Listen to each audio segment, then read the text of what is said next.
Assalamualaikum, nama gue Abi. Gue kelahiran Bekasi. Untuk usaha gue ini, gue usaha kopi udah berjalan 2 tahun 3 bulan. Awalnya tuh bukan mau buka kedai kopi ya. Awalnya cerita panjangnya tuh gini. Sebenarnya mau belajar usaha. Jadi sama bokap nih disuruh belajar usaha. Mikir tuh, terus iseng-iseng ngobrol di depan teras nih sama sepupu gue. Terus karena pandemi waktu itu, awal-awal kita ngumpul tuh pandemi, saudara sepupu-sepupu nih yang lagi di luar kota otomatis lagi pada balik dong ke sini. Ngobrol tuh, kan ada sepupu gue peternakan tuh. Dia ngusulin, buka ini aja yuk, buka rumah potong ayam. Terus ada juga yang nyetok, buka ini aja kalau enggak peternakan sapi atau kambing, kan ada tuh lumayan lah lahan di bawah masih cukup. Terus riset tuh, ternyata mau buka 2 itu sulit, ada amdalnya. Kita main nih ke coffee shop, terus nyelotok aja, buka tempat roasting enak kali nih. Sepupu gue nyelotok tuh, terus gue nanya, roasting apaan? Itu loh buat ngegoreng kopi. Wah boleh tuh, ribet nggak? Tapi enggak, kita cuma perlu alat roasting doang, perlu ruangan roasting doang aja. Oh ya udah, ya waktu itu nggak mikir tuh kalau misalkan roasting itu harus belajar dulu, harus bener-bener tahu tentang kopi. Waktu itu sepupu gue yang ngomong cuma modal dia pernah jadi barista part time aja di dia kuliah tuh di Muhammadiyah Malang. Ya udah akhirnya cari-cari info tentang mesin-mesin roasting. Bokap kebetulan pernah nih main-main ke tempat kopi, terus belajar tentang kopi karena kantornya itu lagi pengen ada tender kopi. Nah, mentornya itu bisa bikin alat roasting, namanya Uncle Joe di Jakarta Barat. Ya udah, gue survei main di sana, ngobrol-ngobrol sama Uncle. Si Uncle ngobrol sama sepupu gue nih yang anak perikanan, malah ngobrolin tentang ikan. Si Uncle mau bikin usaha tambak ikan lah kayak gitu-gitu. Nggak ngobrolin kopi segala macem. Selesai kita ngopi sama si Uncle, malah kata Uncle gini, yaudah sini lo mau bikin mesin yang berapa kilo? Ya udah, konsultasi, yaudah yang 5 kilo. Terus gue call bokap gue dong, udah nih Uncle mau nih bikinin mesin roasting yang harga 5 kilo, harga segini nih. DP langsung hari itu. Sebenarnya arahnya mau ke roasting, nggak mau ke bar kopi gini nggak. Tadi ini buat slow bar aja bang. Nah ceritanya pas lagi proses bikin mesin roasting ini prosesnya sekitar 1 bulan. Kita lupa tuh kalau kita lagi mesin roasting ke Uncle. Tiba-tiba Uncle nelfon gue, mesin lo 4 hari lagi jadi nih, siapin tempatnya ya, udah siap kan? Waduh, iya ya, lagi mau bikin roastery kopi. Bingung tuh, ya udah deh gerak cepet. Kita ngebangun ruangan roasting pertama di belakang yang sekarang dijadiin kantor. Ngebangun di situ, ternyata karena kita orang awam banget tentang roastery kopi, asal bangun aja, kita nggak tahu apa yang harus dibutuhin segala macem. Banyak kekurangan lah di ruangan itu sebelum akhirnya pindah ke depan. Tapi karena waktunya udah mepet, ya udahlah taruh situ dulu aja, mesin roastingnya taruh situ. Pas kita lagi nyoba-nyoba, biasa saudara-saudara dulu, om, tante, sepupu-sepupu ngeliat, ih apa nih, pada bikin status lah di WA.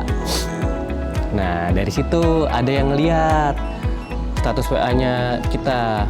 Kebetulan yang ngeliat ini orang yang udah lama ngegelutin bidang kopi, khususnya di roastery.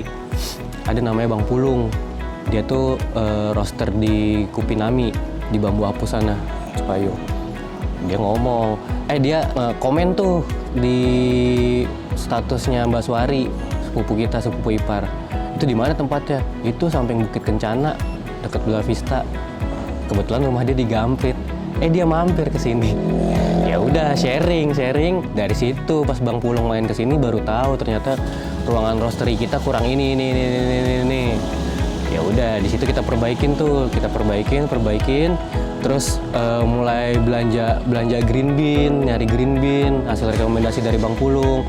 Bang Pulung jadi sering main kesini tuh, ngajarin kita ngerosting. Kita banyak nanya-nanya juga ke dia. Jadi setelah dia coffee shopnya tutup, pasti dia main kesini sebelum ke rumah. Atau enggak sebelum berangkat ke coffee shopnya, dia mampir dulu ke sini.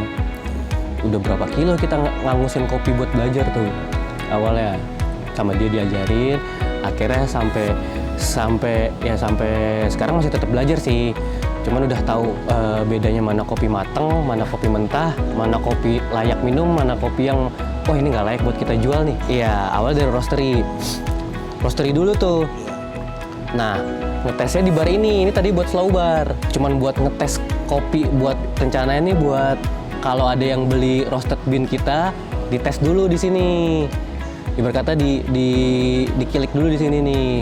Oke nggak rasanya, pas nggak sama menu yang mereka butuhin buat di coffee shopnya atau di kantornya atau buat di rumahan. Nah rencananya tuh awal nggak ke coffee shop dulu, bukan supply ke coffee shop tapi mau ke kantor, rumah sakit, rumahan, sederhana itu rencananya mau kayak gitu. Karena kita mikir juga udah banyak nih yang main jadi supplier roasted bean buat coffee shop.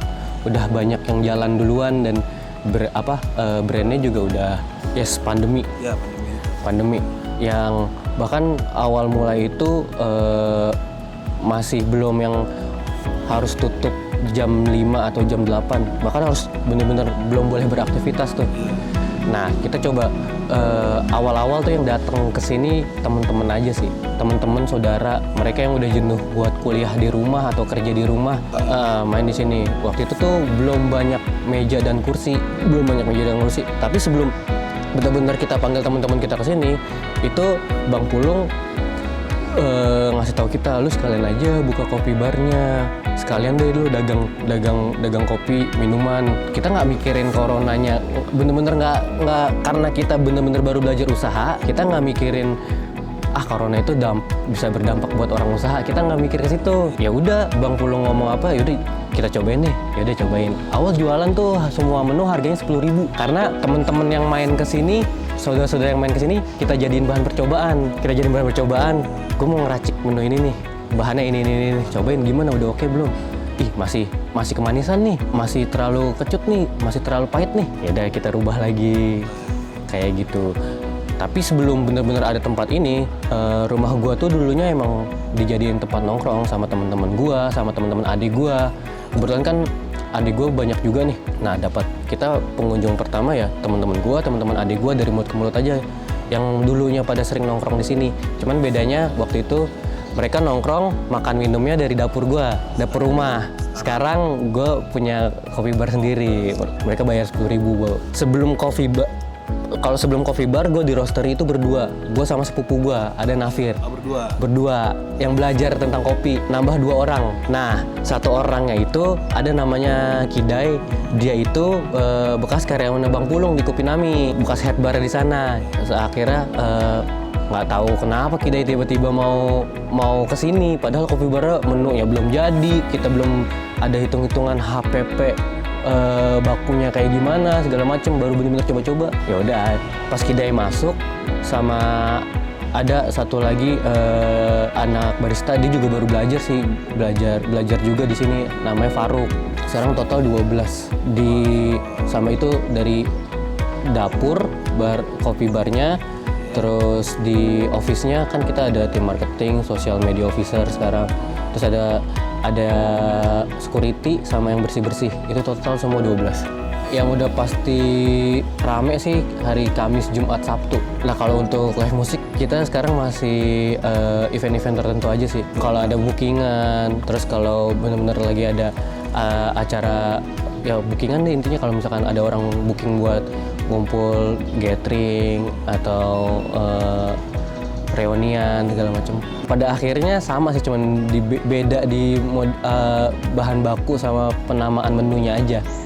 Itu aja. Sebelumnya tuh gua maunya ningkatin peminum manual brew. Pada kesini-sini ternyata peminatnya tuh kebanyakan es kopi susu nih. Yang bayar gaji karyawan, yang bayar listrik itu es kopi susu. Ya udahlah, kita nggak bisa idealis. Karena ya pada akhirnya ya kita bisnis ya.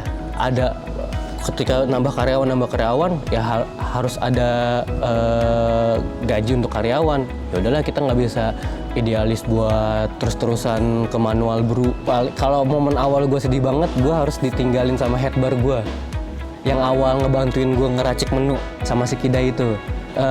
Dia mutusin buat ngelanjutin usahanya. Jadi sebelum dia join ke gue, dia itu jadi barista di Kopinami itu. Terus dia resign tuh di Kopinami. Dia ngejalanin usaha printing sama sablon baju.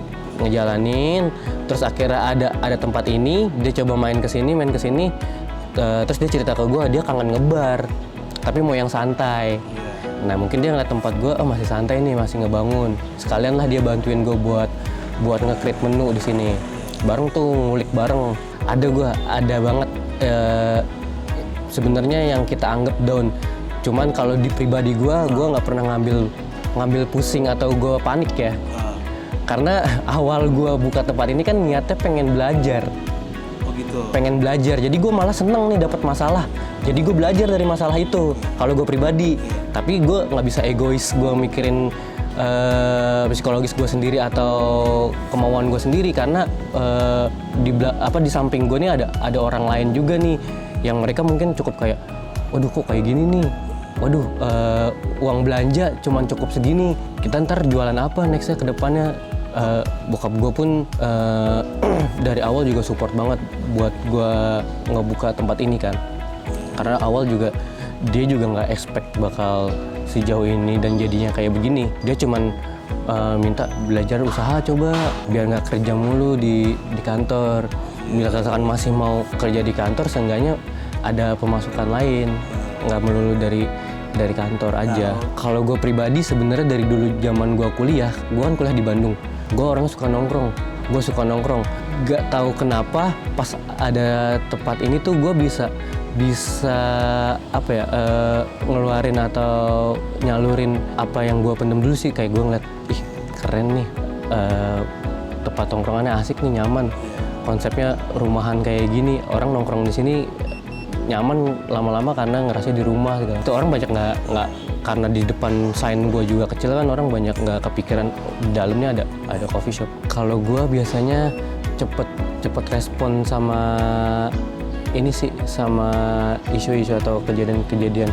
Misalkan lagi turun nih, kita udah nggak, wah lagi turun nih pendapatan, income kita lagi turun, customer lagi sepi. Kita biasanya evaluasi, kenapa nih? Kita cari tahu di luar lagi ada tren apa sih. Nah, coba kita adaptasi ke sini. Tapi tetap dengan konsep dan gaya di sini ya.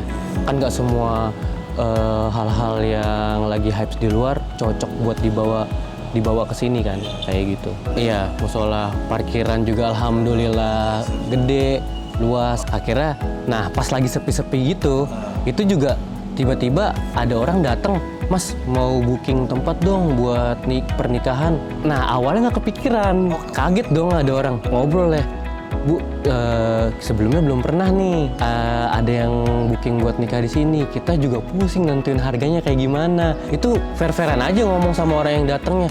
Oh gitu. Tapi saya tertarik nih buat bikin di sini karena kan waktu itu kondisinya masih pandemi juga. Dia juga nggak banyak tamu undangannya, intimate aja dengan keluarga inti. Nah di situ ngelihat peluang lagi, bisa nih tempat kita disewain buat event-event wedding kayak gitu. Nah di situ mulai ngebikin lah paket-paket kalau wedding kayak gimana.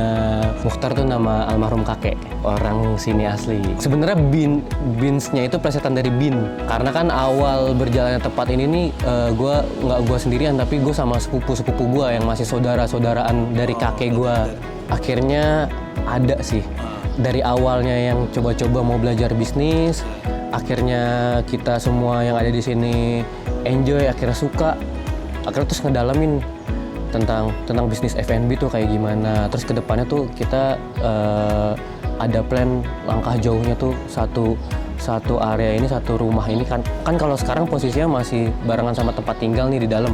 Gua, orang tua gua, adik-adik gue semua masih tinggal di sini juga. Nah, next plan-nya nih kata bokap gue, kita mau nyari tempat tinggal baru yang di sini full kita jadiin buat usaha aja. Jadi nanti mungkin konsepnya bisa roastery, coffee bar, and eatery. Dari perjalanan, jadi kita sambil belajar lagi terus nih. Kita sampai sekarang juga masih belajar gimana sistem stockingan di belakang, gimana sistem budgetingnya. Kita masih belajar banget karena kan 2 tahun ini juga kita masih kadang salah hitungan, salah ngambil langkah, ya semua dijadiin pembelajaran sampai nanti mungkin nextnya ke depannya bisa benar-benar matang lagi buat jadi yang tadi konsep kita buat ke depan. Iya, gue juga pernah dengar itu sih Bang, banyak juga yang mereka sebut banyak anak-anak muda tuh bilangnya menu bawah bar lah, yang tahu-tahu doang yang bisa order menu itu. Kalau gue sih nggak berpikir untuk ke arah sana, karena sebelumnya gue buka tempat ini pun sebelum gue buka tempat ini, gue kan kerja di agensi. Gue nggak megang produk brand alkohol kebetulan. Ya, bir, brand alkohol. Terus kenapa pada akhirnya gue mau memutuskan buat keluar dan buka usaha sendiri? Karena dulu event-event gitu, waktu gue buat ketemu keluarga, waktu gue buat di rumah itu sedikit banget. Terus gue nge-handle-nya brand alkohol lagi, yang dimana tuh jam kerja gue bener-bener dari pagi bisa sampai pagi lagi, karena kan dunia malam, dunia alkohol ramenya malam ya. Karena gue akhirnya resign keluar, gue mau menghindari itu. Masa iya gue keluar dari perusahaan ibarat kata vendor atau agensi yang nge-handle brand alkohol, gue keluar malah gue buka di tempat gue atau gue nyediain alkohol itu di tempat gue. Ya kan gue tujuannya keluar tuh buat ngehindarin hal itu. Nanya ada ya? Teman-teman deket juga banyak yang nyetok kalau ini enak nih kalau lo ada menu-menu yang bisa bikin chill, bikin ya gue nanggepinnya ya bercanda juga aja kayak gitu. Karena Bang, tempat gue juga alhamdulillah sekarang dipakai buat liko juga Bang. Oh gitu, buat pengajian juga? Iya, buat pengajian. Kadang tuh pagi pengajian ibu-ibu sambil nungguin anak-anaknya pulang sekolah. Mereka nungguin di sini sambil pada ngaji. Terus jadi segmen customer gua tuh dari pagi ke sore, dari sore ke malam itu ganti-ganti. Kalau dari pagi ke sore itu kebanyakan ya ibu-ibu, terus anak orang-orang yang lagi WFH, kalau nggak anak-anak yang kuliah. Anak-anak malam baru yang nongkrong-nongkrong tuh. Satu rumah ini pengen kita jadiin semuanya buat tempat usaha lah. Duh, apa ya, kalau dari pribadi gue, apa yang gue jalanin, kurangin overthinking sih. Overthinking, ketakutan, hal-hal ketakutan kayak, wah buka coffee shop baru lagi nih, kompetitor gue nih. Jangan mikir itu kompetitor, jadi jadiin temen aja, temen sharing, temen ngobrol. Jadi bisa tukaran pemikiran gitu sama tempat-tempat lain. Mentor gue juga pernah bilang, lo jangan pernah takut nge-hiring orang sebanyak-banyaknya sesuai sama kebutuhan lo. Kadang kan ada orang sebenarnya butuhnya nih 5 orang, tapi karena dia mau untung yang banyak, income yang balik modal yang cepet, dia press tuh jadi 3 orang doang atau 2 orang. Karena kan dari setiap karyawan kita yang kerja di sini, mereka punya rezekinya masing-masing. Nah, mereka kerja di sini, ya mereka bawa rezeki juga buat kita. Mereka narik rezeki mereka ke sini, mungkin dari kita jalannya kayak gitu. Iya, jadi gue nggak banyak mikirin tentang, aduh takut nih ada saingan baru. Aduh tempat gue nggak terlalu mikirin hal kayak gitu.